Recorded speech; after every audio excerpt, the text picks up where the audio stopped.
نصور عمل جديد كمان برا المألوف شوي، شامي ومو شامي، بإذن الله حيكون هيك عمل لذيذ ومميز. أغنية من كلماتي وألحاني بعنوان جيناك، توزيع إليان دبس وإخراج جاد رحمة، وإن شاء الله تحبوها. حجم الظلم ما كان معودنا على التجدد.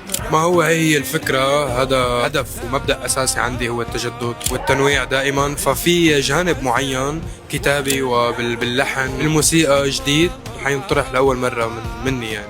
في اختلاف بنمطية الأغنية، صح، وحتى بشخصيتي بالفيديو كليب. تغير بشكلك كمان، شفناك مرة كمان صورت فيديو كليب كنت مغير شكلك وحاطط كحل. يعني هلأ مش هالقد جريء، بس في شيء جديد بشخصيتي بالفيديو كليب أكيد.